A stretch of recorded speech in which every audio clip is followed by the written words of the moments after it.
দিকে, কারণ আমরা যদি একটু পিছনের দিকে নজর রাখি, অর্থাৎ 16ই মের দিকে নজর রাখি, 16ই মে কিন্তু রাজ্যের সরকারি কর্মীদের একেবারে বকেয়া ডিএর 25% মিটিয়ে দেওয়ার নির্দেশ দিয়েছিল দেশের শীর্ষ আদালত। কিন্তু তার মধ্যে 6 সপ্তাহ সময় বেঁধে দেওয়া হয়, সেই সময় 27 জুনের মধ্যেই অতিক্রান্ত। কিন্তু এই মুহূর্তে যে খবরে নজর রাখতে হচ্ছে, ডিএ মামলার শুনানিতে সুপ্রিম কোর্টে কিছুটা অস্বস্তিকর পরিস্থিতিতে রাজ্য, অর্থাৎ কোণঠাসা পরিস্থিতিতে রয়েছে রাজ্য। আগেকার দিনের মহাজনদের মতো আচরণ রাজ্য সরকারের, এমনটাই পর্যবেক্ষণ বিচারপতি সঞ্জয় করল এবং বিচারপতি পি.কে মিশ্রর বেঞ্চে। ডিএ মামলায় এক সওয়াল রাজ্য সরকারি কর্মচারীদের আইনজীবীর। দিল্লির বঙ্গভবন ও চেন্নাই ইউথ হোস্টেলে কর্মরত রাজ্যের কর্মচারীদের নিয়ে আলোচনা বিশ্লেষণ এবং বোঝার চেষ্টা করবে। এই মুহূর্তে টেলিফোন লাইনে রয়েছেন আমাদের প্রতিনিধি ইন্দ্রাণী দাশগুপ্ত। ইন্দ্রাণী, ঠিক কি আপডেট এখনো পর্যন্ত রয়েছে?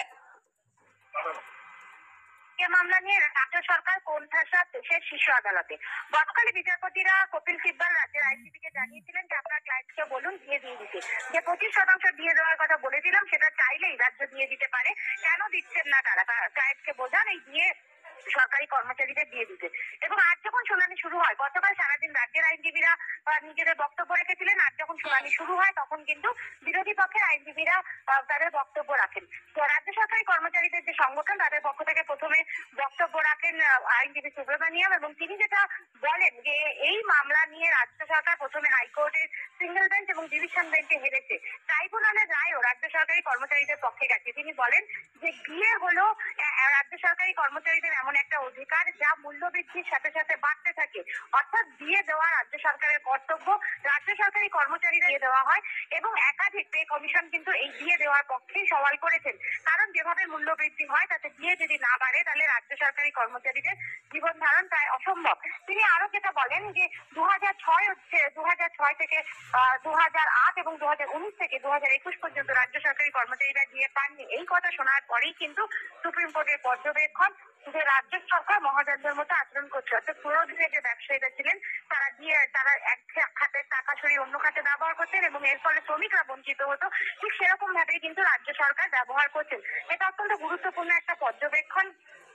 এবং এরপর বলতে শুরু করেন আইনজীবী পাটোয়ালিয়া। তিনিও রাজ্য সরকারি কর্মচারীদের একটি সংগঠনের পক্ষ থেকে বক্তব্য রাখছিলেন।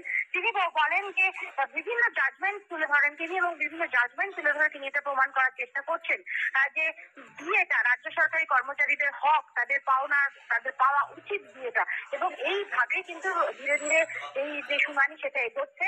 রাজ্য সরকারি কর্মচারীদের পক্ষ থেকে এরপর করুণানন্দী তথা Bikash Ranjan Bhattacharya supreme court staff জানিয়ে দিয়েছে বিয়ে মামলা চলবে। আজকে যদি পিটিশনার অর্থাৎ রাজ্য সরকারি কর্মচারীদের সকল আইনজীবী বক্তব্য শোনানো শেষ না হয়, আগামীকালও কিন্তু এই মামলার শুনানি চলবে। এর থেকে পরিষ্কার যে সুপ্রিম কোর্ট পরবর্তীতে আরো গুরুত্বপূর্ণ আপডেট নেব। আপাতত ধন্যবাদ জানাই ইন্দ্রাণী দাশগুপ্ত, সরাসরি সঙ্গে ছিলেন প্রতিনিধি ইন্দ্রাণী দাশগুপ্ত। এবং দেখুন, এই বিষয় নিয়ে একাধিক প্রশ্ন, একাধিক গুরুত্বপূর্ণ দিক উত্থাপিত হচ্ছে এবং এই মুহূর্তে সরাসরি সঙ্গে রয়েছেন অবস্থান মঞ্চ থেকে প্রতিনিধি অভিরূপা সাহা। অভিরূপা, অনেকগুলো বিষয় ইতিমধ্যেই উঠে আসছে, অনেকগুলো গুরুত্বপূর্ণ দিকের উন্মোচন হয়েছে ইতিমধ্যেই। তুমি যেখানে রয়েছো সেখানে কি ছবি এবং কি বলছেন অবস্থানকারীরা?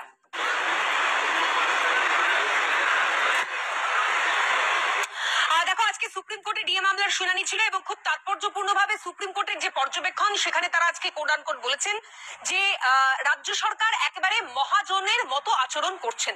এবং মামলাকারীদের আইনজীবীদের তরফ থেকে যেটা বলা হয় যে দিল্লির বঙ্গভবনে যে সমস্ত রাজ্যের কর্মচারীরা কাজ করছেন বা চেন্নাইয়ের ইউথ হোস্টেলে যারা কাজ করছেন, তারা কেন্দ্রীয় হারে দিয়ে কর্মচারী যারা রয়েছেন তারা কেন প্রাপ্ত হবেন চলেছে। তখন যারা এই সংগ্রামী যৌথ মঞ্চের যারা সদস্যরা রয়েছেন, কনভেনার যারা রয়েছেন, তারা তাদের নির্দিষ্ট বক্তব্য তুলে ধরেছেন। আজকের এই সওয়াল জবাব পর্বে যে তথ্যগুলো উঠে আসছে তার ভিত্তিতে তাদের কি বক্তব্য একটু জানার চেষ্টা করবো। অনিরুদ্ধবাবু, যে বিষয়গুলো উঠে আসছে আজকে সুপ্রিম কোর্টের যে পর্যবেক্ষণ, সেখানে সুপ্রিম কোর্ট বলছে যে রাজ্য সরকার মহাজনের মতো আচরণ করছে, যে টাকা যেখানে দেওয়ার দরকার সেখানে না দিয়ে অন্যত্র খাটাচ্ছে এই টাকা রাজ্য সরকার। কি দেখছেন, মানে সওয়াল জবাব পর্বের শুরুতেই রাজ্য ধমক খেলো এক প্রকার সুপ্রিম কোর্টের কাছে, কি মত? আমরা 2011 সাল থেকে এই সরকার আসবার পরের থেকে ঠিক এই কথাটাই বলে আসছি। এই রাজ্যে বর্তমান যিনি মুখ্যমন্ত্রী, উনি বিরোধী নেত্রী থাকার সময় 2010 সালে সেপ্টেম্বর মাসে 9 সেপ্টেম্বর সম্ভবত সরকারি কর্মচারীদের একটি সভায় গিয়ে বলেছিলেন যে সরকার দিয়ে দিতে পারে না তার ক্ষমতায় থাকার অধিকার নেই। এটা ওনার উদ্দেশ্যটা এখন স্পষ্টই বোঝা গেছে যে উনি এইসব মিথ্যে কথা বলে ক্ষমতায় এসে বসেছিলেন। এবং তারপরে ক্ষমতা এসে বসার পর বলছেন যে ওনার যারা অর্থনৈতিক উপদেষ্টা আছে, অমিত মিত্র মাসে 2.5 লক্ষ টাকা মাইনে পান, এখন আর মন্ত্রী নন। একজন অভিরূপ সরকার, তিনি কেন্দ্রীয় হারে আইসিপিআই অনুযায়ী ডিএ নিয়েছেন আইএসআই এর কর্মী হিসেবে, প্রফেসর হিসেবে, কিন্তু তিনিও লিখেছেন যে ডিএর কোনো দরকার নেই। এইসব অর্থনীতিবিদরা অর্থনীতির মূল বিষয়টাই বোঝে না। কেন বোঝে না আমি পরে আসছি আর কি। আগে বলি যে মামলাটায় যে আমরা জিতেছি হাইকোর্ট এবং স্যাটে, এর হচ্ছে মূল দুটো পয়েন্ট ছিল। একটা হচ্ছে 2009 রোপাটা তৈরি হয়েছিল, আমাদের যে পে স্ট্রাকচার, সেটা হয়েছিল যে প্রাইস ইন্ডেক্স 1982 সালে 100 ধরে 2006 সালে সেটা দাঁড়িয়েছিল 536 গুণ, অর্থাৎ 536 গুণ বৃদ্ধি পেয়েছিল জিনিসের দাম।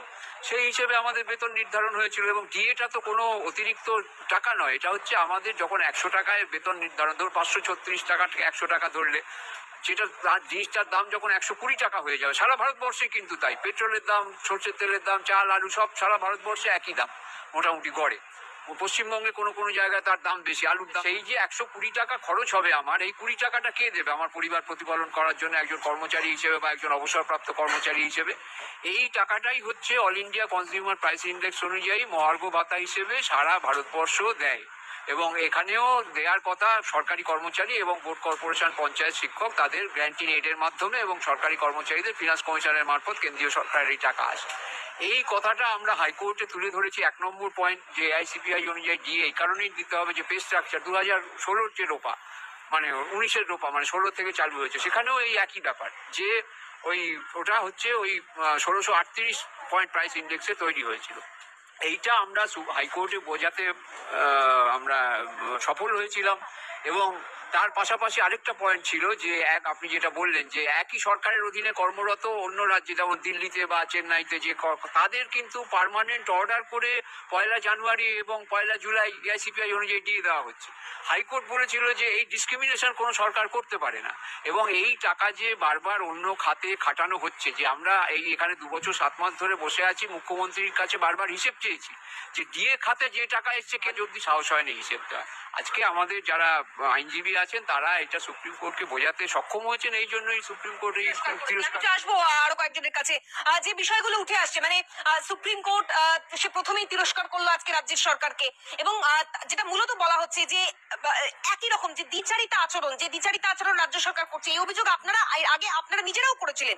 কিন্তু বিষয় হচ্ছে সুপ্রিম কোর্টের যে পর্যবেক্ষণ, আজকে আপনাদের আইনজীবীরা যে কথা বলছেন, তার পরবর্তীকালে আপনাদের জয়ের পথটা কি আরো সুনিশ্চিত হচ্ছে বলে মনে হয়? মানে সেই দিকে আপনারা আশা রেখে বসে রয়েছেন? অবশ্যই এই বিষয়ে আশাবাদী। বিশেষ করে আজকে আমাদের যিনি অ্যাডভোকেট হিসেবে দাঁড়িয়েছেন সুব্রমণিয়াম সাহেব, তার যেভাবে তিনি আমাদের বক্তব্য, জোরালো বক্তব্য তুলে ধরেছেন, তাতে করে আমরা আরো বিশেষভাবে আশাবাদী।